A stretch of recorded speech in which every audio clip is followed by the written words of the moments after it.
Es hora de contar por qué dormí a 3 metros de mi vecino muerto durante 8 semanas durante la cuarentena, solo dando una advertencia de contenido sensible. Esta historia es un poco repugnante. Mi nombre es Regan Bailey. Era mayo de 2020 y la pandemia definitivamente estaba en su apogeo.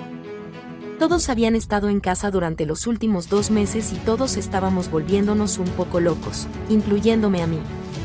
En ese momento vivía solo en un estudio de 250 metros cuadrados en Los Ángeles. Para dar perspectiva al resto de la historia, mi edificio es un poco como un motel de estilo antiguo, por lo que todas nuestras puertas se abren hacia afuera y el edificio es un rectángulo con mi puerta siendo la única al final del rectángulo y 2 puertas a cada lado de mí. Era alrededor de mediados de mayo y comencé a llamar a mi madre y decirle que no me sentía bien, tenía dolores de cabeza y náuseas. No estaba durmiendo durante la noche. Me sentía con náuseas con frecuencia.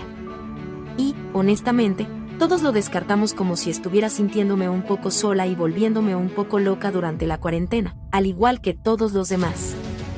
Pero no era realmente probable que no pudiera dormir toda la noche, así que pensé que estaba muy triste y deprimida. A lo largo del mes de mayo, noté que había un aumento en la cantidad de insectos en mi departamento, lo cual era muy inusual porque soy extremadamente cuidadosa con la limpieza y nunca había tenido insectos. Pero noté que había algunas arañas aquí y allá durante el mes. Pero nuevamente, no le di mucha importancia porque estaba haciendo mucho calor.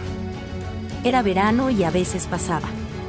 Pero como las arañas seguían apareciendo con frecuencia, comencé a quejarme con mi administradora de la propiedad de que estaba realmente cansada de las arañas y necesitaba que viniera. Pero ella dijo que no quería enviar a nadie porque era la pandemia y no era una emergencia. Unos días después, empecé a quejarme de un mal olor que sentía cada vez que soplaba un viento fuerte. No era algo que pudiera identificar realmente. Era solo algo que olía ocasionalmente. Sinceramente, mi mejor descripción de ese olor era como a pescado muerto. Así que pensé que tal vez un pájaro había atrapado un pez, lo cual, en retrospectiva, es la cosa más estúpida de todas, porque no hay lagos cerca de mí. En fin, otra razón para que pensara que definitivamente me estaba volviendo loca, y nuevamente, no estaba durmiendo. El olor realmente me estaba molestando. Y esto continuó durante semanas, pero mi administradora se negaba a enviar a alguien o venir ella misma debido a la pandemia. Empecé a pensar que tal vez mi vecino esquizofrénico que vivía a mi derecha había tenido a su perro muerto o algo así. Y estaba preocupada. Pero mi administradora me dijo que no podía simplemente empezar a golpear las puertas de los vecinos y molestarlos. Pero tenía un presentimiento muy malo de que algo estaba muy mal y el olor se estaba volviendo muy fuerte cada vez que soplaba el viento, y estaba muy preocupada. Pero recuerda, estamos en medio de la pandemia y habíamos estado en casa las 24 horas del día, los 7 días de la semana. Así que creo que me acostumbré al olor. Llamé a mi novio.